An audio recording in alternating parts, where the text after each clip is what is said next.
No vídeo de hoje, nós vamos falar sobre uma entidade que é conhecida no meio umbandista, mas no decorrer da explicação aqui, vocês vão ver que é muito além do que uma simples entidade de uma religião.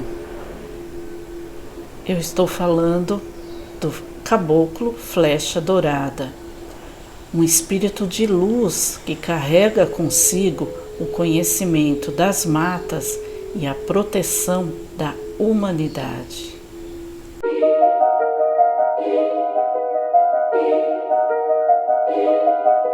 Olá, sejam todos bem-vindos a mais um vídeo aqui do canal. Para iniciar o nosso vídeo de hoje falando dessa entidade extremamente significativa, não só na Umbanda, vocês vão já entender por quê.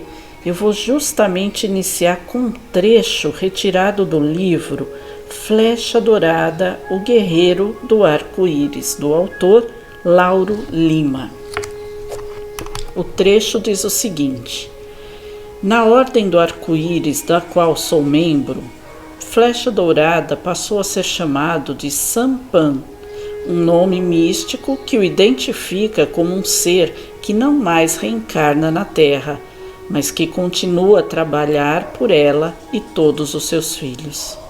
Como eu já disse, esse é um livro do autor Lauro Lima, dedicado exclusivamente à história de Flecha Dourada. Então, nesse livro, o autor vai relatar que uma certa vez, quando ele chegou em casa, era o ano de 1993, ele, morando no interior de São Paulo, ele já estava na cama, esperando, ainda estava sentado esperando que a esposa dele fosse deitar ali, ainda para eles dormirem. Ele estava de olhos fechados e aí ele percebeu uma grande luz dourada que invadiu o quarto dele.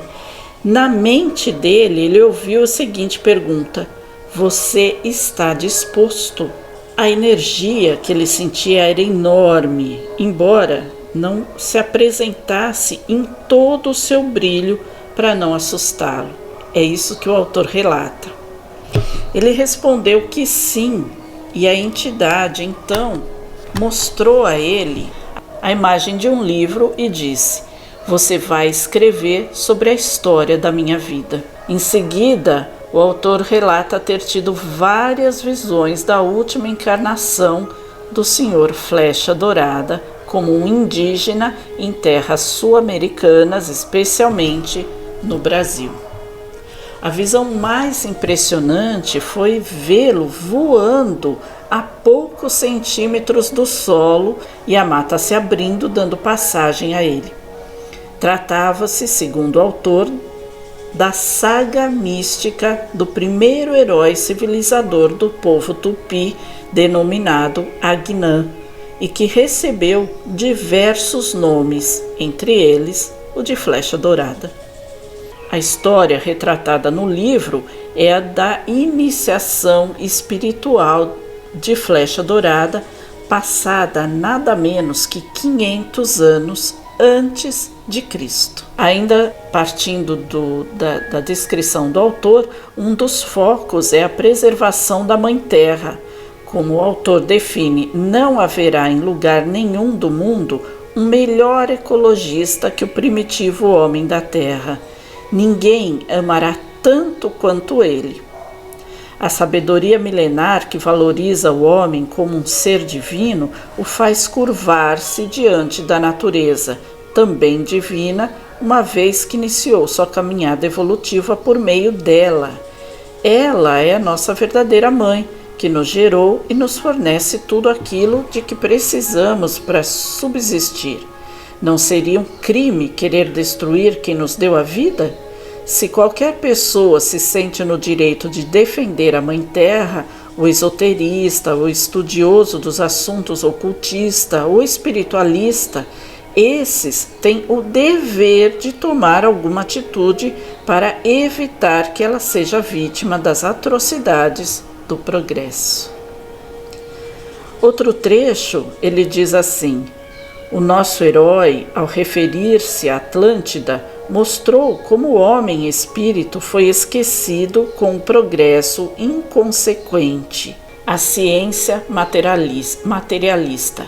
A poderosa nação seguiu por uma vereda de autodestruição. E continua, é mais um alerta para que evitemos o mesmo destino. A preocupação de Flecha Dourada não é à toa, pois estamos passando por um período evolutivo extremamente delicado em que todos os valores estão sendo testados. Assim, através de sua própria experiência, ele resgata os antigos ensinamentos, despertando-nos para a consciência cósmica. Outro ponto interessante é que a iniciação de Agnã pode se referir a qualquer um de nós. Certamente, em alguma coisa nos identificamos. Os problemas do orgulho, da vaidade, do poder, do sexo, dos princípios filosóficos postos à prova diante da vida real.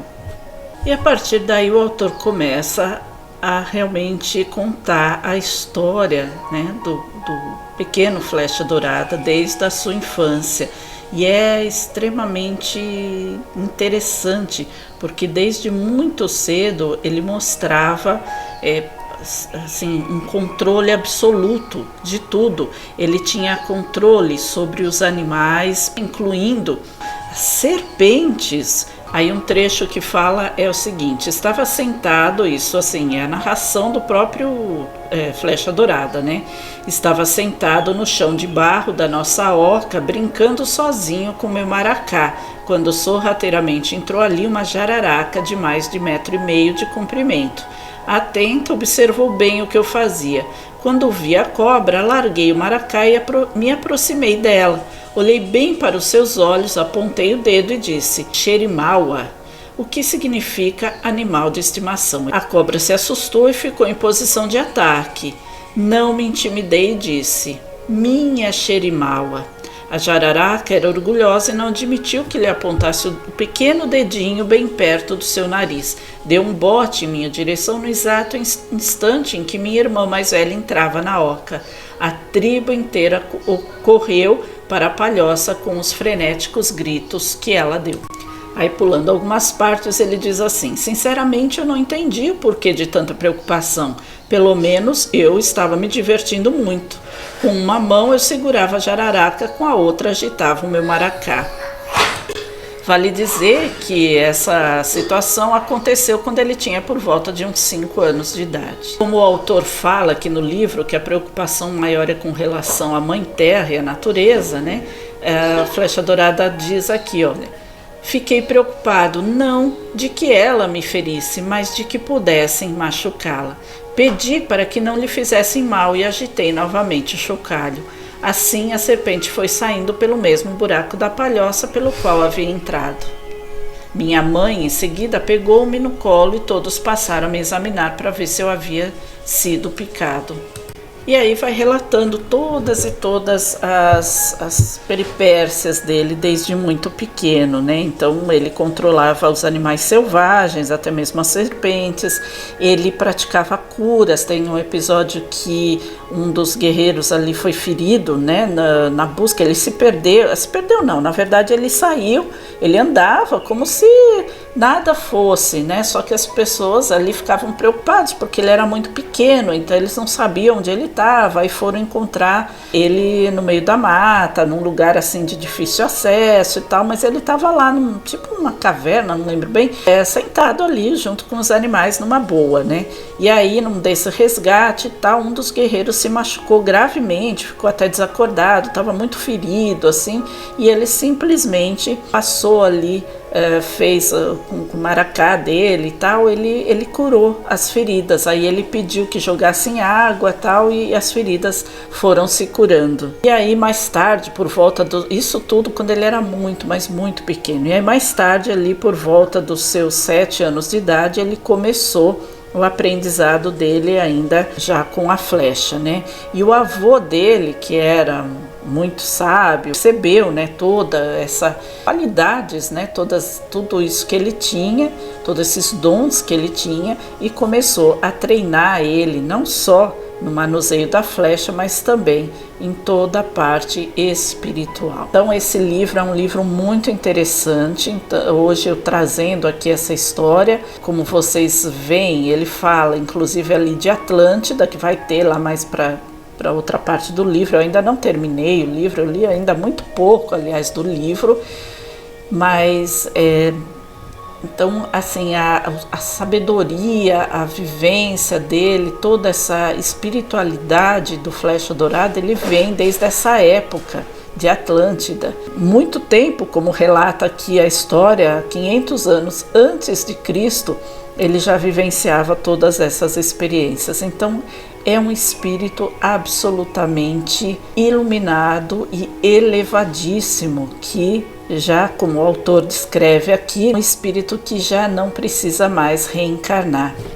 Então, naturalmente, que todas as manifestações de Flecha Dourada nos terreiros e tal, é a manifestação da sua falange também, né? E eu tive a grata satisfação de ter a manifestação desse espírito absolutamente um mestre já ascensionado, a gente pode chamar assim, que falou comigo, né? Uma simples palavra, mas se dirigiu a mim com a denominação de Caboclo Flecha Dourada. E até hoje eu tenho assim recados dele, não mais escritos, né? Como foi dessa primeira vez, mas na minha mente. Então é assim uma ligação que eu não sei, aliás, eu até sei. Recentemente eu tive várias instruções também que chegaram a mim através de vários seres, e um deles era o Caboclo Flecha Dourada. E quando eu me perguntei, admirada, por que eles simplesmente sorriram e sumiram. E depois ainda veio, né, a instrução de que eu sei o porquê. A gente tem essa facilidade em desmerecer nossos próprios méritos. A gente não tem que, assim, vai descer, não é isso. Mas a gente também não precisa, a gente tem o hábito, né, muitas pessoas têm o hábito de valorizar apenas o que vem dos outros, né, de achar que apenas os outros são capazes de contatos desse tipo e que comigo não, comigo deve ser alguma trapaça de algum obsessor, de algum espírito zombeteiro e tal. Por que isso, né?